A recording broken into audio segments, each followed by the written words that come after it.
Well, I've been here in Mansfield since 1985 and been involved with sports for like 40 years. And I always told my kids when they played that there wasn't really a better place to play basketball than in this area because of all the coverage that we get. So today we have Mike Clapper, who I guess we could say is the voice of Lexington basketball and now some Clear Fork basketball. And Mike, I think you have a really unique career, and I think it would be great for our viewers to kind of hear about that. So I know you're a graduate of Lexington High School. I think you said you played football and ran track. But maybe let's talk a little bit first about how this journey began once you finished high school and kind of how you got into the media businesses, I guess we would call it, and then eventually to be an announcer. Sure. Well, much to my mom and dad's chagrin, they thought I was going to go to Bowling Green in 1973 and be a business marketing major. Well, after my first quarter of taking econ and stats, I said, this is not what I was meant to do. It really wasn't. So they had a pretty robust radio, TV, and film program at Bowling Green, and hooked up with the WFAL, which was the campus radio station, and kind of took it from there. But that was a great experience, learning experience. Played records, did news, did everything you do at a radio station, and that was kind of the gig that got me off and running in this business. So kind of once that you did that all through college, when you finished college, what was the next step that you took? Yeah, I did that through school, all the way through college, and while I was in college, there's a little radio station in Galion, Ohio that I worked at called WGLX, and they played polka music, okay? But didn't matter what they played, I needed the experience. So I worked there on all holidays, Christmas, New Year's, Thanksgiving. I was the guy that was there from when we signed on in the morning till we signed off at night.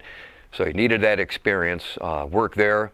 Right out of college, this is going to be kind of weird, but I was hired at a local station here in Mansfield, Ohio. There was only 3 stations at the time. One played elevator music out in Ontario. There was WMAN, which was doing cookie recipes for the most part. And then there was this place off McPherson Avenue called WCLW. Freddie Eckert owned the place. He hired me to come in and try to make it at WTVN like they did in Columbus, Ohio. So I was there for about 9 months, did some great things at that radio station, kind of made a few names for myself by working there, and in the radio business it's kind of a close-knit fraternity, and from there I headed to the Midwest, to Lansing, Michigan, to work for Mid-America Broadcasting, which owned a whole series of radio stations, and that led me from there to South Bend, to East Lansing, Michigan, and finally to Chicago.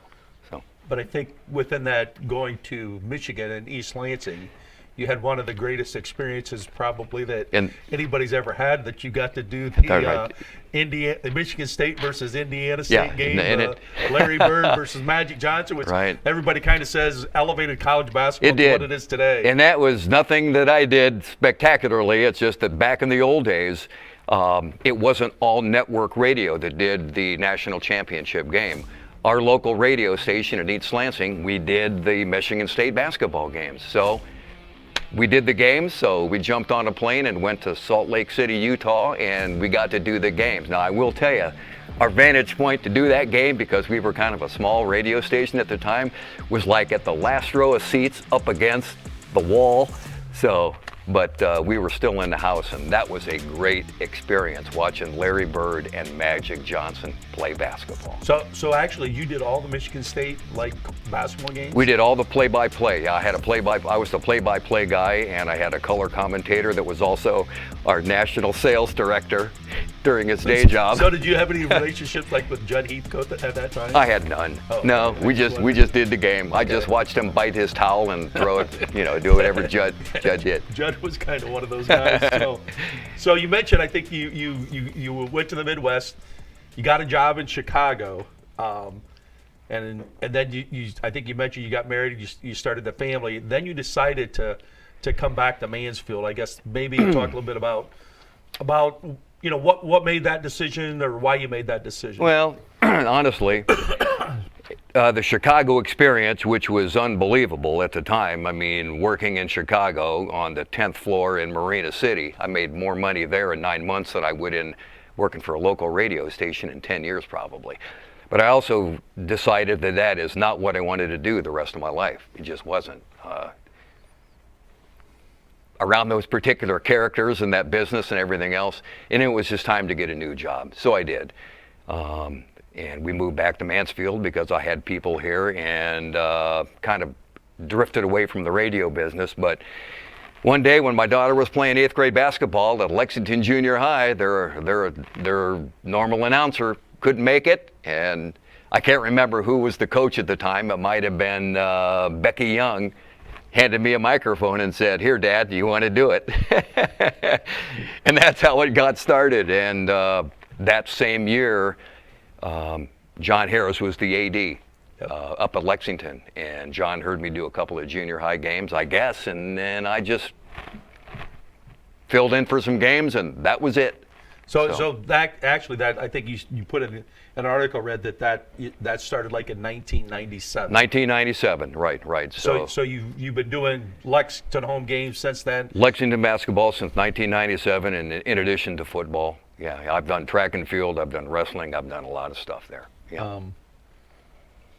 You also mentioned, Lex used to host a lot of tournament games, so you started doing that. Right. And that kind of led into a little bit, your career that you have. Yeah, it did. I mean, Lexington at the time, we hosted a lot of tournament games. I don't know if Ontario was ever there, but I don't think we ever played there because it was usually like Division 4. It was D4. We had Crestview, Plymouth, we had all Winford. those guys, and then we had the girls Division 3. But it just happened to be during one of the regional games. One of the marketing guys from the Cavaliers happened to be watching his kid or his cousin or somebody do the game, and he heard me.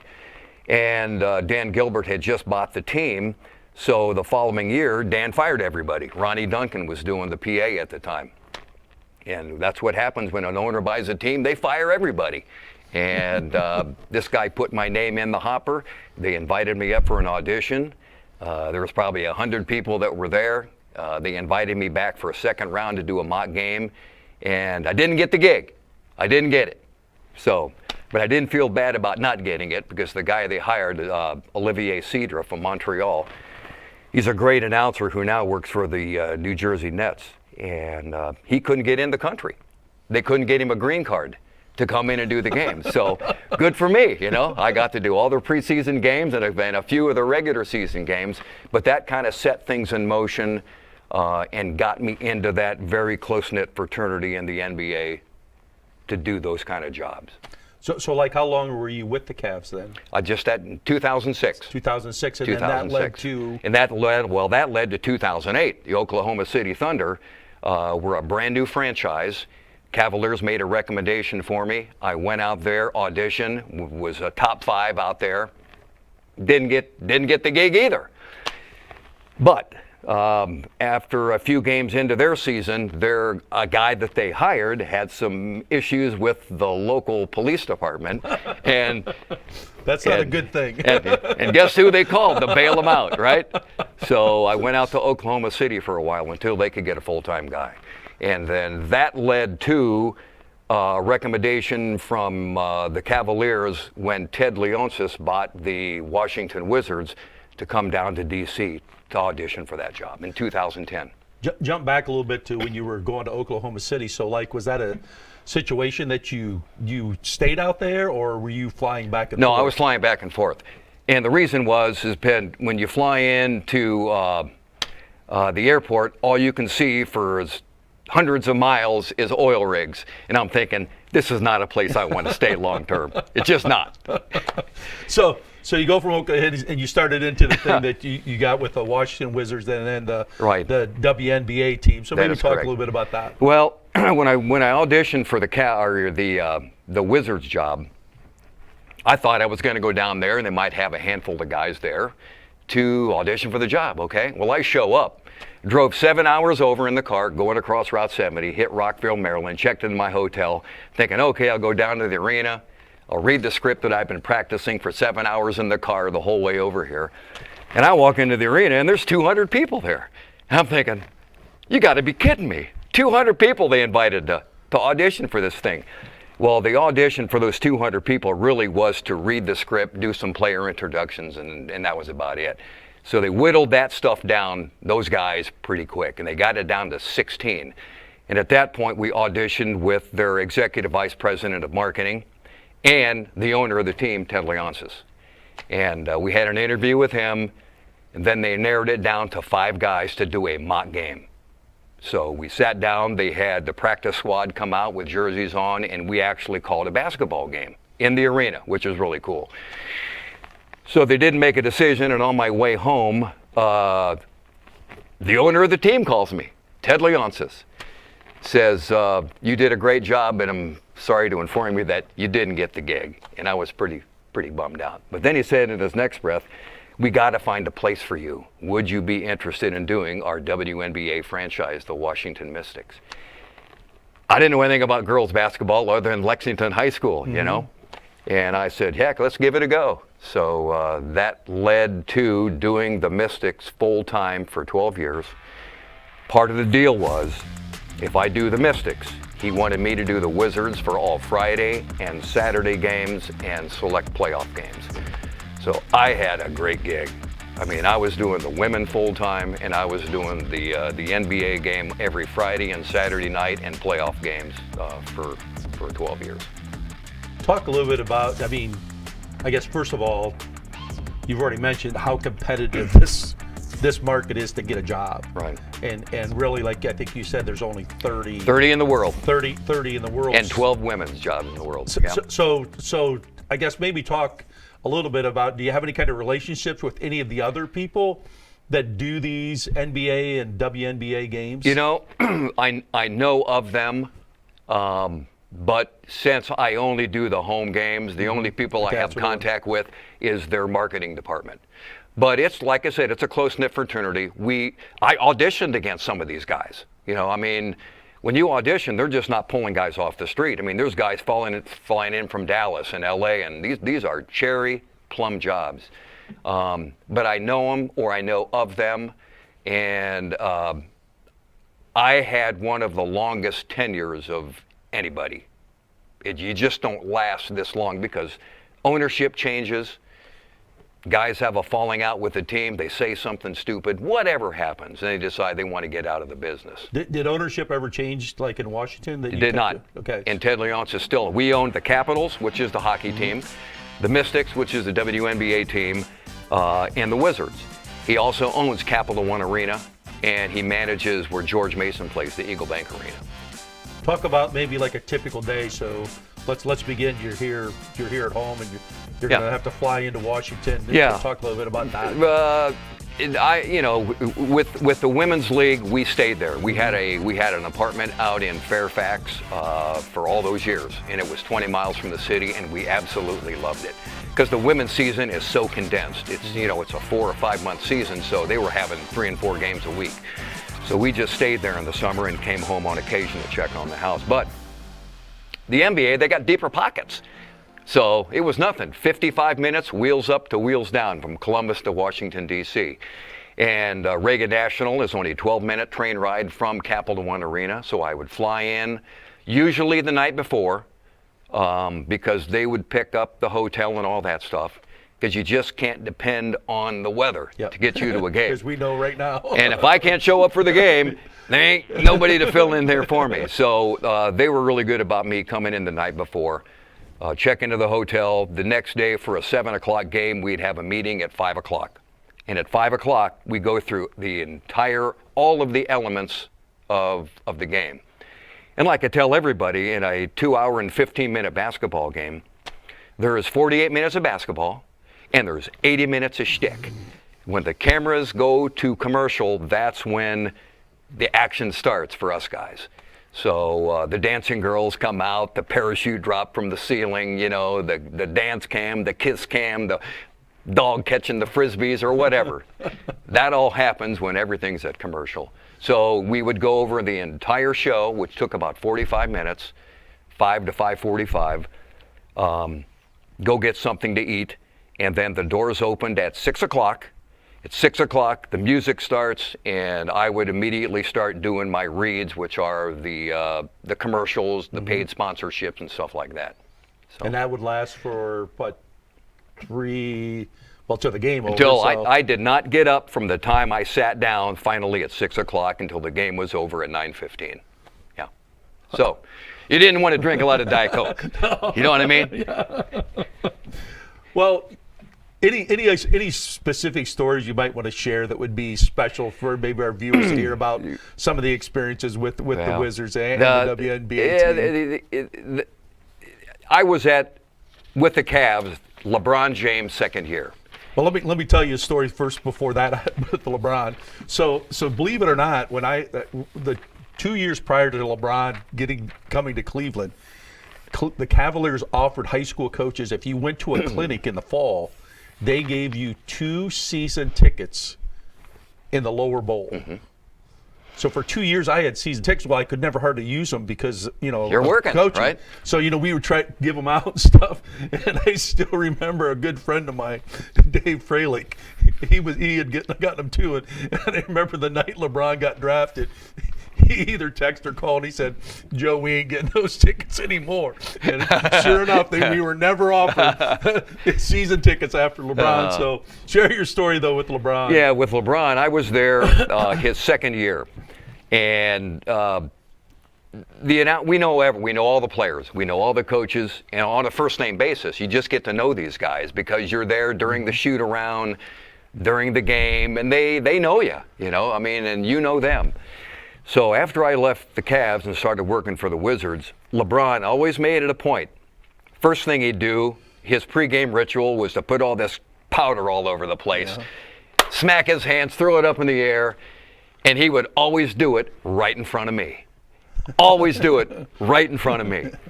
And then when he would check into a game, he always made it a point.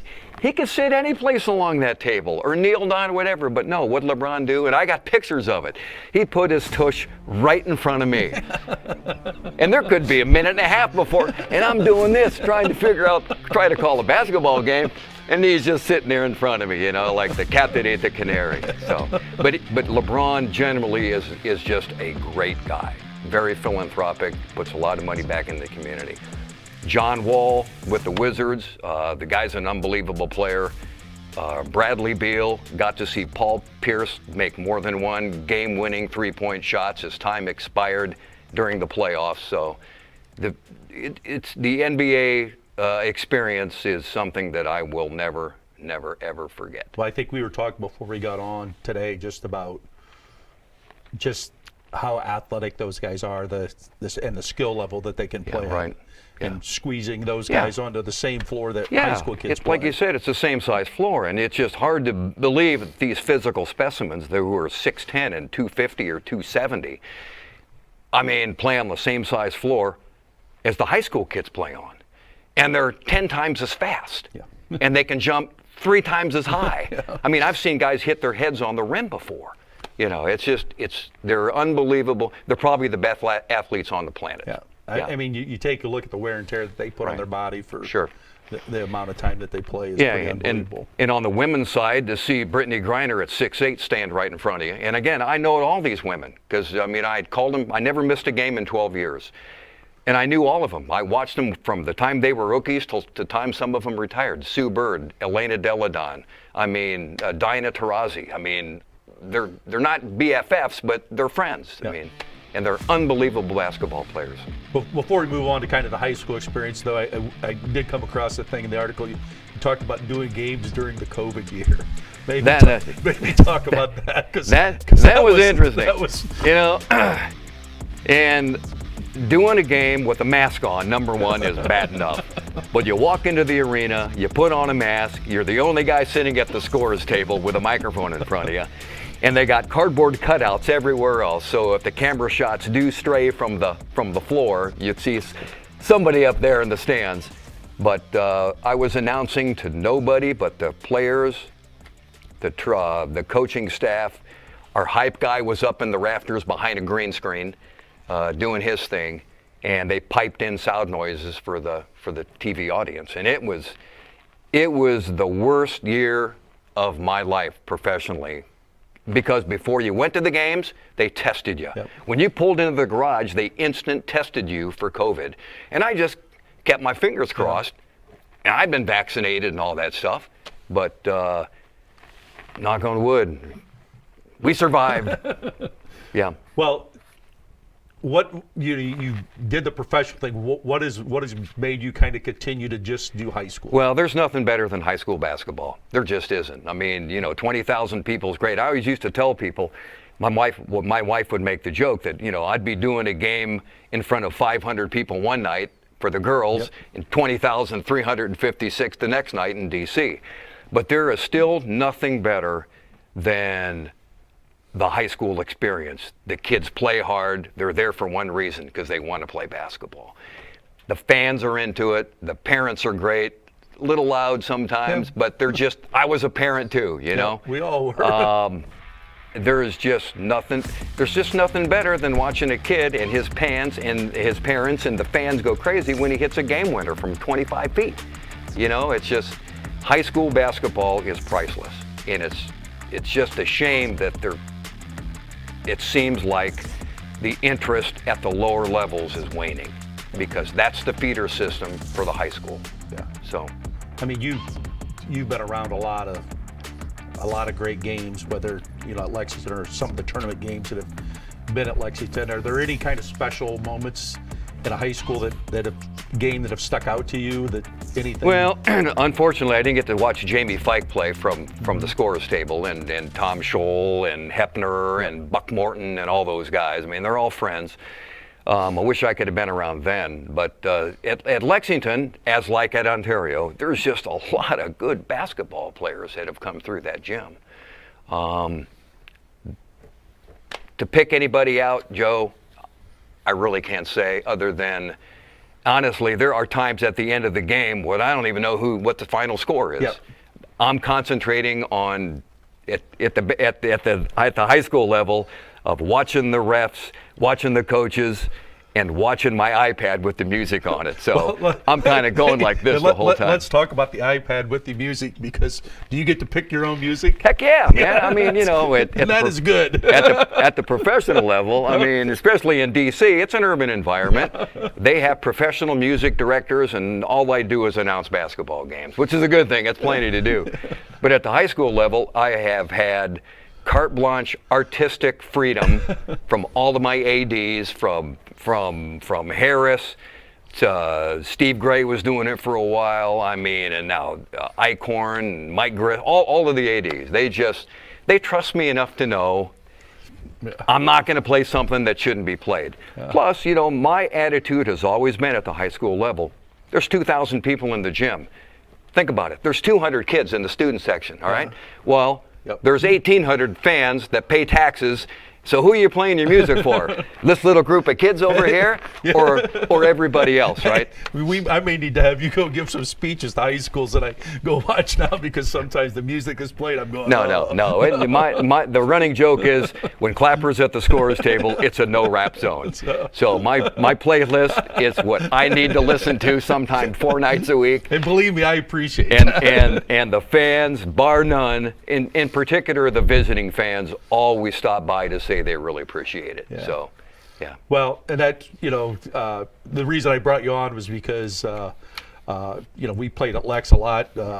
It was special to go play there because of how the atmosphere that you created for the basketball games. Now, I must admit, I didn't enjoy playing Lex a lot of times because we didn't win a lot of games there either. But the professionalism that you put into it, I think as kids move on out of Lexington High School, they're going to realize the special environment they got to play in. I mean, that's truly special. And I think the one thing that our coaches association over the years have tried to do is recognize, people like you that, put in this time and all this effort to make a high school experience really special for kids. So really appreciate you joining us for the show today, and best of luck. My pleasure. All right. Thank you. Thanks, all Mike. Right.